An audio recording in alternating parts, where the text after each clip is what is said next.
Welcome home, brave heroes. I'm Ash, this is HeroQuest, and this is HeroQuest 2, but let's get it out of the way. Today, I wanted to review a bunch of random things to see if they were compatible with HeroQuest. What do I mean by random things? I have things from the Dollar Tree. Let's one more time. Welcome home, brave heroes. I'm Ash, this is HeroQuest. Yes, this is HeroQuest, basically in a nutshell. And, let's just move that out of the way. Today, I wanted to unbox and review many things to see if they were compatible with HeroQuest. And by many things, I mean things that I have acquired from my local Dollar Tree, as well as my not-so-local friendly local game store. Let's just begin. Seeing is believing. Thing number one. Ornaments. These are presents that I actually got because I wanted to make a bit wherein the heroes were standing. I could actually save that idea for next year, so I guess I could hang on to these. But these little squishy presents, foil colored, wrapped around styrofoam is what they feel like, and tied off with some very festive holiday ribbon that I'm not going to untie, but you totally could. Came in a pack of 12. They're pretty much indestructible, and we can use these as Christmas presents for a Christmas-themed HeroQuest quest, like so. What can you do with these quests with the presents in them? Well, that's really up to you. You could have a quest wherein, in the tradition of Christmas and the spirit of the holiday cheer, your heroes actually aren't there to slay every single goblin, orc, and abomination in the dungeon, but rather to collect presents from them and perhaps even help them out with subquests wherein they can carry one present at a time, rolling one red die for movement, of course, to get the presents to other monsters in the dungeon. This gives you a lot of opportunity to have a lot of fun dialogue between, say, the Dread Warrior and the Barbarian,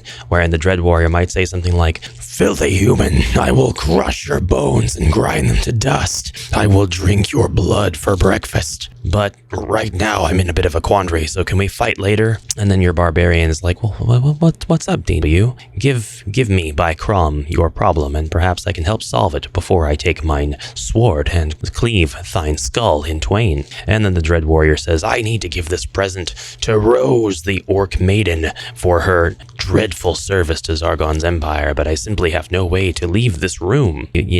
I mean, he physically can't. There's no way this Dread Warrior is fitting through this door. I guess he could, actually. You know what? I stand corrected. He made it through the door. Wow, we've learned something today on this channel, which is really what it's all about. You could also have each hero entering rooms and trying to find gifts of a certain color. We have 4 different colors that come with this. Wow, sorry, Monk. They were really wandering on a path there. Blue, gold, silver, and red, and that really makes it perfect for a 4-hero quest in some way. The first hero to find all 3 of their own presents gets to open and combine the presents to achieve some sort of new skill or gold prize. Perhaps it's a piece of equipment that they can have. Never mind that. That was the ornament. Let's move on to the next thing. And the next thing is very tiny dice. I got these dice from somewhere, somehow. Oh, I think I had a couple of booster packs for that Pirates game. That was a card game. These dice actually were in card booster packs. I believe that's where these came from.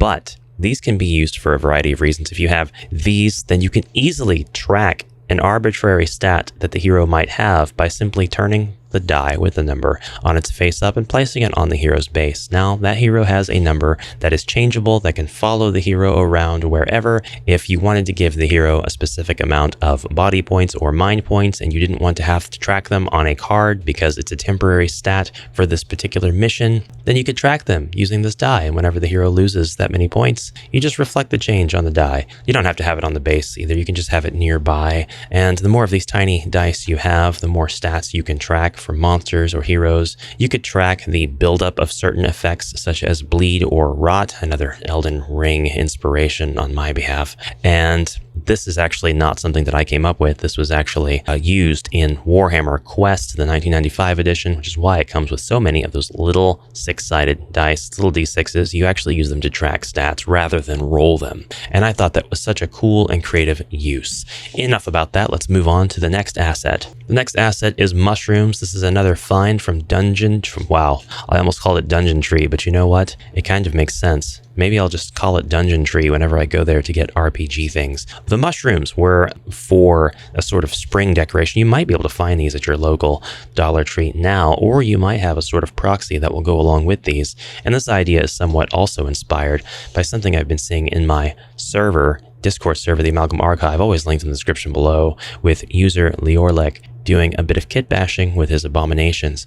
We can take these mushrooms, and rather than taking them off of their attached wires, we can use the wires to bind the mushroom decoration to our minis in a variety of ways. So now we have the mushroomed abomination. I mean, obviously, if this is going to be too long, we can of course cut it. That's what they're for. But we can also have something like our thief goblin stealing a mushroom. You can have these giant mushrooms in this fantasy environment. They'll fit perfectly well, and there were actually multiple colors. I had pink and I think blue and purple when I visited my Dollar Tree. Listen, you don't have to just attach the mushrooms to the miniatures either. You can also attach them to the miniatures, the miniature furniture, the furnitures,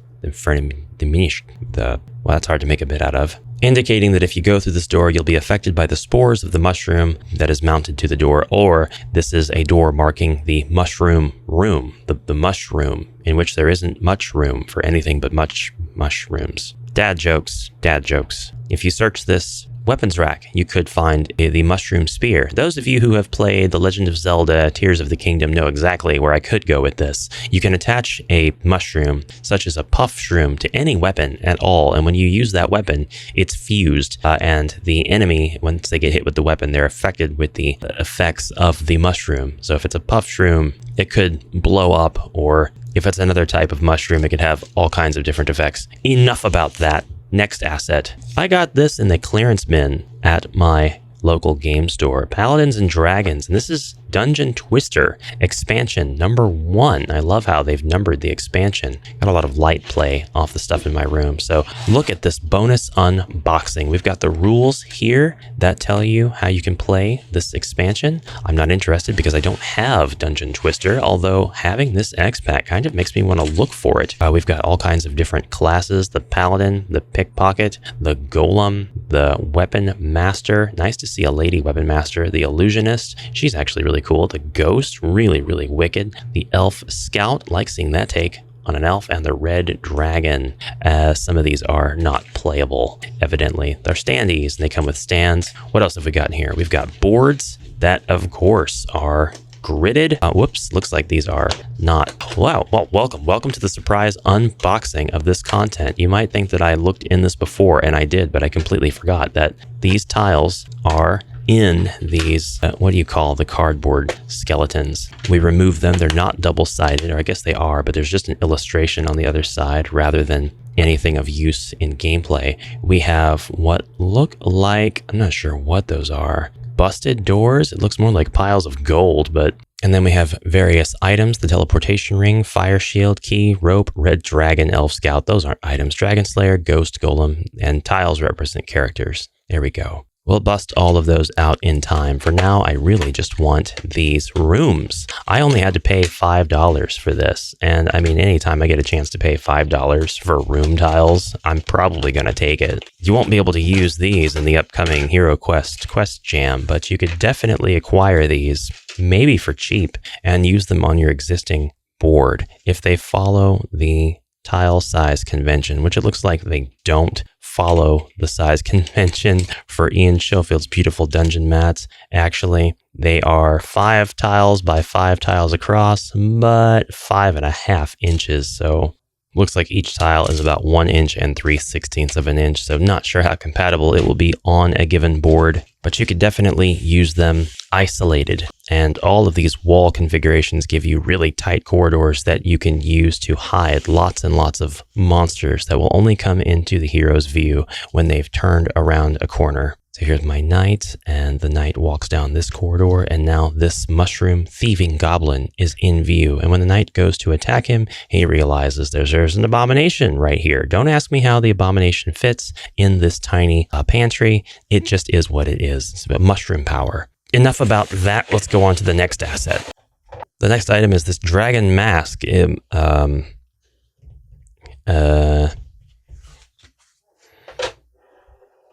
What are you looking at? How dare you come into my dungeon?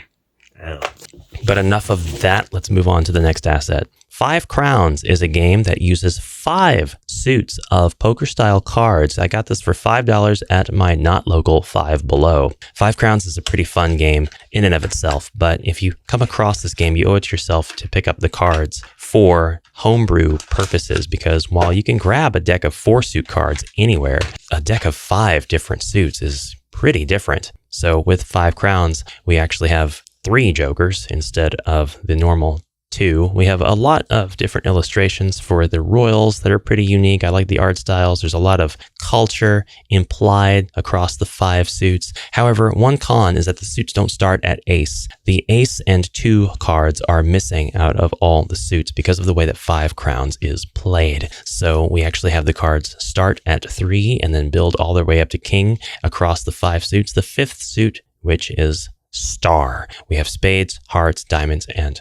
clubs. We also have star. Those of you who have joined the Discord, always linked in the description below, know that I've kind of made up my own game as far as playing these or playing Klondike Solitaire using these cards. And it's pretty interesting, although my eyes are trained to overlap black and red. So whenever I get a deck of cards, which I do collect different poker cards for solitaire purposes, it's pretty confusing to have 4 different color suits, although for a game like this, of course, it's natural. Anyway, 5 Crowns, and then you might be able to do a variety of things in your HeroQuest game, such as if there are 5 suits, then you can assign 1 suit to each hero and the 5th suit to Zargon, and when you turn a card, you might be able to homebrew some effects as to what that card will do for you. You could actually do like a duel style system where when you encounter a monster, you'll draw 1 card as the hero and not show it to Zargon. Zargon could draw 3 cards.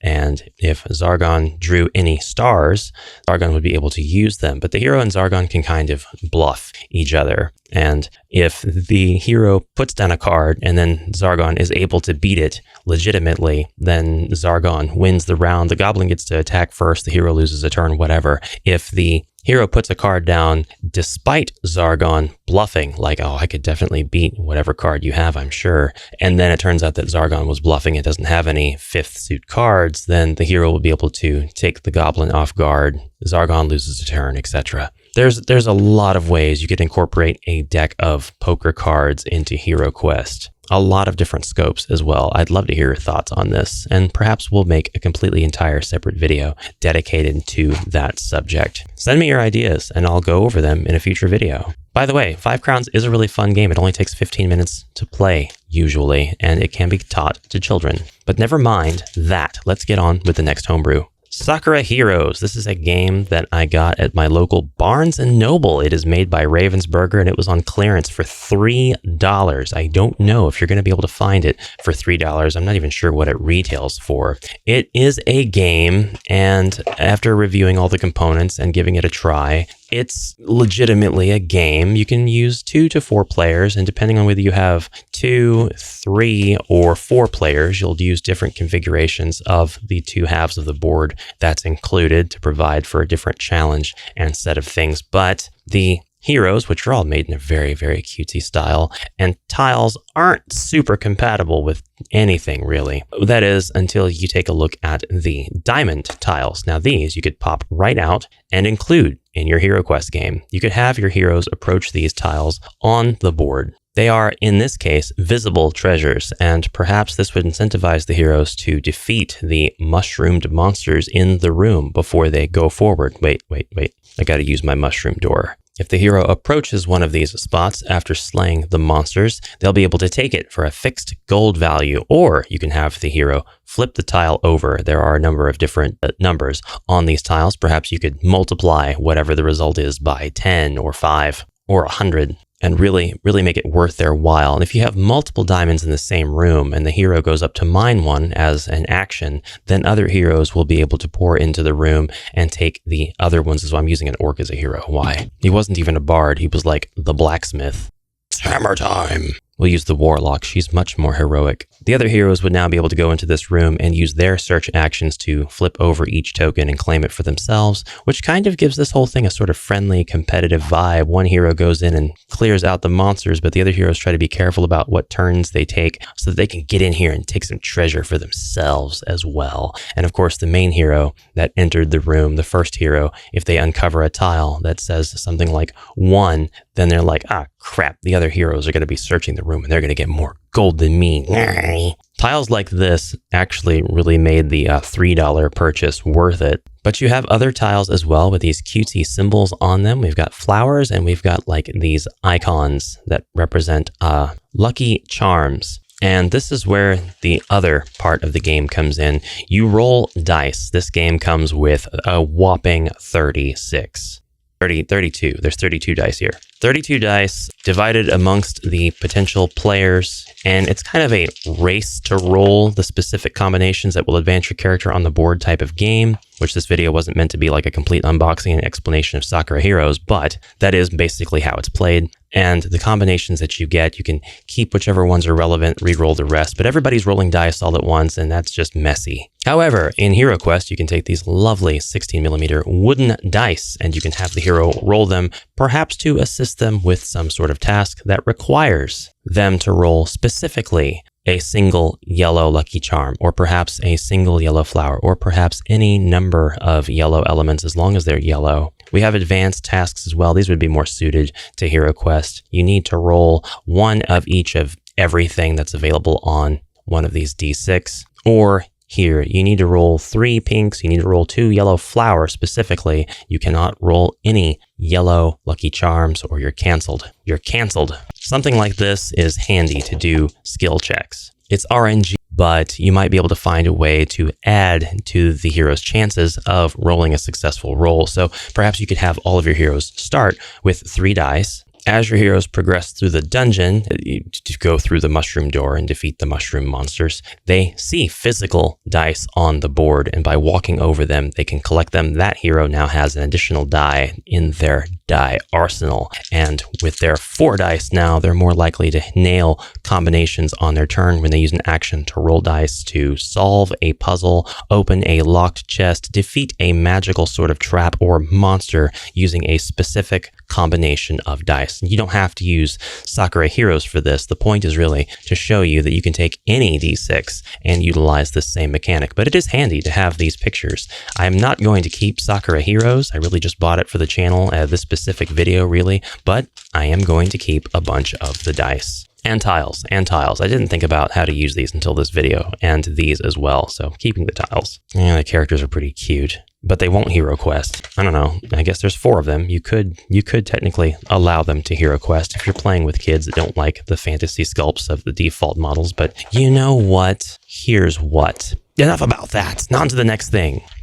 My personal dice bag, all of the dice that I have acquired over the years. I actually don't collect a bunch of unique dice or anything anymore, but I used to visit a store that had a lot of really cool different dice, and I'll show you them now. You have a lot more of these tiny D6s. Love those. We have a monster die. It's featuring vampire, rock, mage, dragon, balrog, I suppose, and spider. I mean, you don't have to have a D6 that have these pictures on them, nor do you have to have these specific monsters in your quest. Any D6 will do as long as you have a table to roll on. But having the pictorial representation of the thing that should appear in your game, should you roll it, is so cool. This is a trap die. This is something that falls on the hero's head. This is a guillotine. This is a trap door or a pit. This is Steve Martin from his movie, I think, The Jerk. This is a pit of spikes. This is way different than a pit with a flat bottom. This has spikes in it. Your hero lands on the spikes, it hurts. And then this is what happens when the dwarf had too much Taco Bell last night.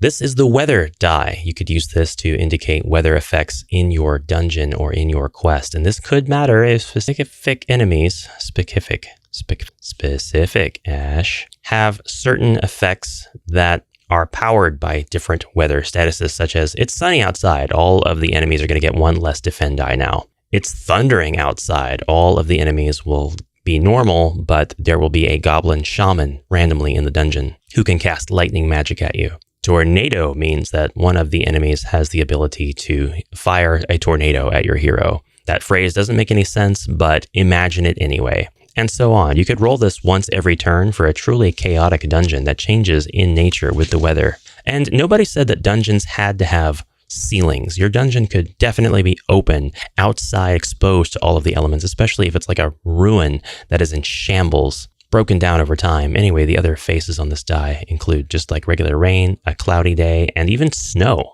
Really cool to have a weather die. I've got this die, which I believe represents either the zodiac or the planets, and it is a D12, so it has a lot of faces, 12 to be exact. You could create a table that relates to this specific die. And while you could just use any D12, again, having the pictorial elements on your die faces to represent the things that you're rolling to get the table, it makes everything immediately recognizable. So instead of rolling this as a regular D12 and all your players going, oh yeah, it's a 3, you can roll it and they'll say, oh, it's Mercury. So when Mercury is rolled, then you can have an astrological sort of element to your HeroQuest game or whatever, perhaps RPG or tabletop dungeon crawler you're playing, where specific monsters will be powered up and other ones could be weakened, sometimes even at the same time, because I mean, with 12 different faces, you've got room for a lot of combinations of effects. This die I really like. It is a very large D12, and it has body parts listed on each die face. Full body, chest, left hand, right foot,